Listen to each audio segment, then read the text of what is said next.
Boxing Voice. Canada in the house.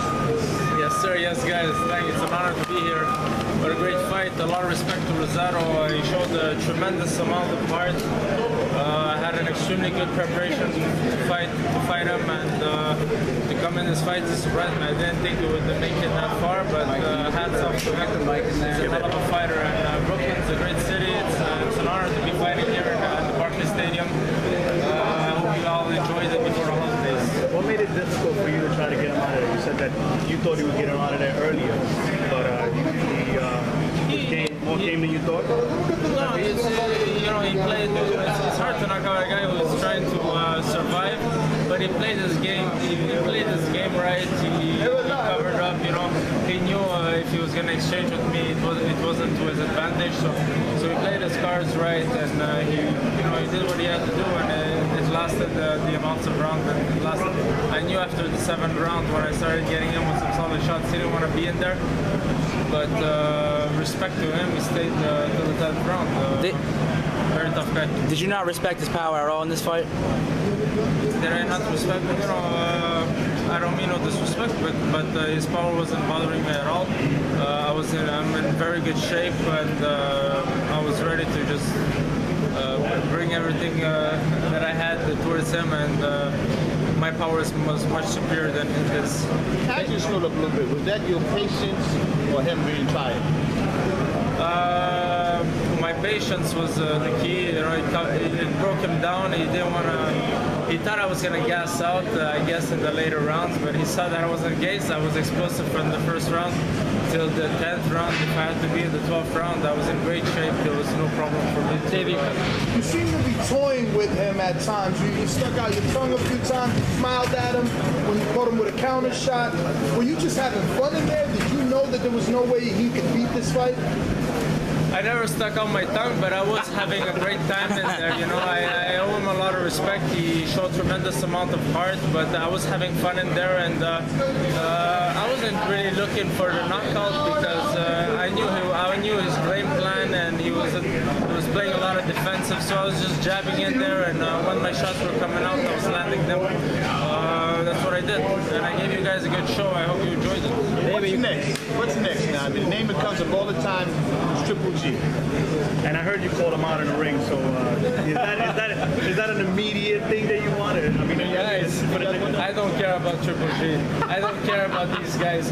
Whoever is at 160, I will fight them. Triple G, Cotto, Quillen, you name them, I'll fight them. Triple X. Would you come back here to fight Peter Quillen in Brooklyn since it's kind of his home base? GGG's home base? No, Quillen. Okay. Yeah, for sure. I would love to fight Kid Chopper. Hell yeah. So you're saying you'd fight Triple G, but is there a set money amount that you want, or is you're going to take what HBO is offering? He's my manager. He takes all the decision on the financial part. Would Triple G have to go to Canada to fight you, or you come here to fight him? I don't mind. Either or. Fighting here, and I love fighting Montreal, wherever it is. That's a fight that has to pay. Well, obviously there's some talks. He wouldn't be on HBO today if you guys haven't already been talking. Clearly that's what you guys are looking for. Max Kellerman isn't asking him those questions in the ring for nothing. So we want some answers. You guys you guys really want this fight. I'm going to give it to you guys. How soon? We want it. How soon you going to give it to us? How soon Hey, when the negotiations are right, he takes care of all that. Today we had a great fight. We had a very tough Rosado in front of us.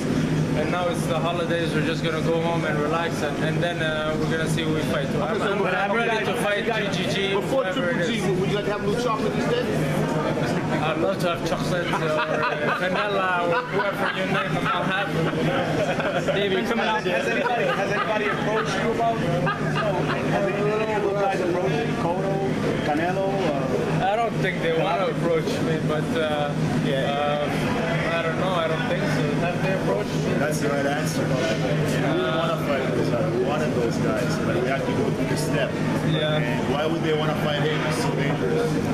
What kind of a statement do you think you made tonight of those that question your chin and durability since you were knocked out by Rubio? I was not knocked out by Rubio. I was stopped by Rubio. And in that fight, there was a lot of controversies, but I'm no longer that man I was with Rubio. As you guys can see today, I have juice from the first till the last rounds. I'm a whole different fighter. You judge for yourself. You saw what you saw tonight. I'm ready for anything, anybody. That's it. David, you're coming off back-to-back victories, sensational victories. There's going to be a lot of hype around you and a big target. How do you feel about that?